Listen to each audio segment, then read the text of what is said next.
Magandang umaga po at live mula dito sa Pag-asa Weather Forecasting Center. Narito nang lagay ng ating panahon ngayong araw nga ng Martes, July 15, 2025. At unahin muna po natin yung ating inilabas sa mga thunderstorm advisories, particular na nga dito sa may NCR, National Capital Region at mga karatig na rehiyon ng Southern Luzon at Central Luzon. So as of 3:45 AM nga po, no, may nilabas tayong thunderstorm advisory. Makararanas po ng mga pag-ulan, pag-init, pagkulog, particular sa Zambales, Bataan, Cavite at kasama yung Metro Manila na maaaring magtagal ng 1 hanggang 2 oras. So bandang alas 6 na umaga po ay ina-expect natin na mawawala na itong mga thunderstorms na nararanasan sa may bahagi ng Bataan, Zambales, Cavite at Metro Manila. Muli po, no, inaanyayahan namin kayo na bisitahin itong panahon.gov.ph kung saan nga inilalabas natin yung mga thunderstorm advisories, mga rainfall information sa iba't ibang regional offices ng Pag-asa sa buong bansa. At sa ating latest satellite images naman, makikita natin ang patuloy na epekto ng southwest monsoon o habagat, partikular na sa malaking bahagi ng ating bansa. Inaasahan pa rin natin ngayong araw malaking tsansa ng maulap na kalangitan na may mga pag-ulan sa malaking bahagi ng Kabisayaan at ng Mindanao at gayon din sa may bahagi ng Mimaropa. Makikita po natin dito naman sa may area ng Luzon, no, walang masyadong kaulapan na makikita po, no. So generally fair weather sa malaking bahagi ng Luzon, yung Northern Luzon, Central Luzon kasama yung Metro Manila at lalabing bahagi ng Southern Luzon. Samantala, makikita din natin na meron pong bagyo sa labas ng Philippine Area of Responsibility. Mahigit almost 2,000 kilometers po ito east-northeast na extreme Northern Luzon. Hindi naman ito inasang papasok ng Philippine Area of Responsibility at papalayo na to sa ating bansa. Ang minomonitor po natin ay meron pong mga cloud cluster o kumpol ng kaulapan dito sa may silangang bahagi ng Visayas at Mindanao. At posible po ngayong araw o bukas ay may mabuong low pressure area. So i-monitor po natin yan at tumutok po sa mga latest update ng Pag-asa. At inaasahan nga natin kung mabuo man yung low pressure area, may potential din to na maging bagyo sa mga susunod na araw. At magdadala ng pag-ulan kasama yung habagat, yung epekto ng habagat sa malaking bahagi ng Luzon, ng Visayas at gayon din dito sa ilang bahagi ng Mindanao.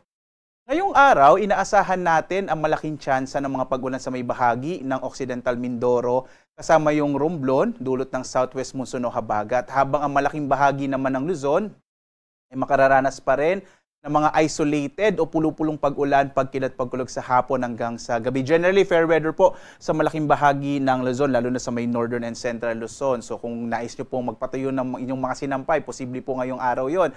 Maliban na lamang sa mga thunderstorm sa hapon hanggang sa gabi. Agwat na temperatura sa Lawag, 25 to 32 degrees Celsius. Sa Tuguegarao, 26 to 34 degrees Celsius. Sa Baguio naman, 17 to 24 degrees Celsius. Habang sa Metro Manila, 26 to 31 degrees Celsius. Sa Tagaytay, 23 to 30 degrees Celsius, habang sa Legazpi ay 27 to 32 degrees Celsius.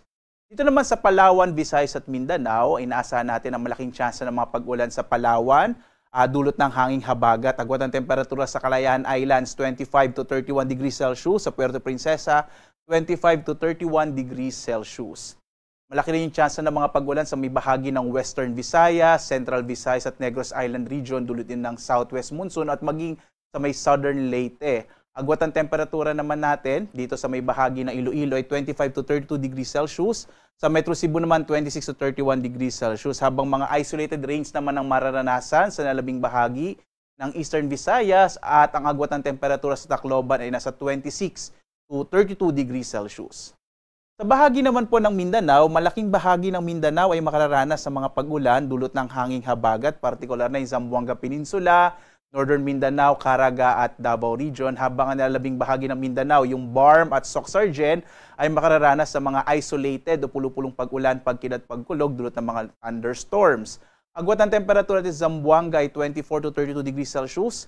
Sa Cagayan de Oro naman 23 to 31 degrees Celsius, habang sa Davao ay 25 to 32 degrees Celsius. Sa lagay naman ng ating karagatan, wala po tayong nakataas na gale warning kaya maaring pumalaot yung mga sasakyang pandagat at mga bangka sa mga baybayin ng ating bansa. Bagamat mag-ingat po, no, kapag may mga thunderstorm, kung minsan nagpapalakas siya ng alon ng karagatan. Kaya iba yung pag-iingat po, lalong-lalo na yung mga maliliit na mga bangka at maliliit na mga sasakyang pandagat. Ito po yung ating inaasahan naman na magiging lagay ng panahon sa susunod na 4 na araw. Makikita po natin bukas nga, posibleng may mabuong low pressure area either tonight or today or tomorrow. At patuloy nating aasahan ang mga pag-ulan sa malaking bahagi po ng Visayas at Mindanao at gayon din sa may area ng western section ng Southern Luzon. Pagdating ng Thursday at Friday, towards the end of the week po hanggang Sabado, malaki yung chance na magiging maulan, particular na nga dito sa Luzon at sa Visayas at ilang bahagi ng Mindanao dahil nga sa posibleng panagsamang epekto ng southwest monsoon at yung potential na low pressure area. So mga kababayan, posible po towards the end of the week pa ay magiging maulan po sa malaking bahagi ng ating bansa. Kaya tumutok po sa mga update ng Pag-asa sapagkat posible pa rin naman po itong magbago. So magbibigay po tayo ng update sa mga susunod po na araw. Samantala, ang araw natin ay sisikat ganap na 5:35 na umaga at lulubog, ganap na 6:30 ng gabi. At muli po, sundan tayo sa ating iba't ibang mga social media platforms sa X, sa Facebook, sa YouTube at sa ating mga website pag-asa.doc.gov.ph at panahon.gov.ph para sa latest update sa lagay ng ating panahon at ng ating klima. Lalo nga, may meron tayong minomonitor na cloud cluster na posibleng magkaroon ng low pressure area within the day or tomorrow. At live na nagbibigay update mula dito sa Pag-asa Weather Forecasting Center. Ako naman si Obet Badrina. Maghanda po tayo lagi para sa ligtas na Pilipinas. Maraming salamat po. Have a blessed Tuesday sa inyong lahat.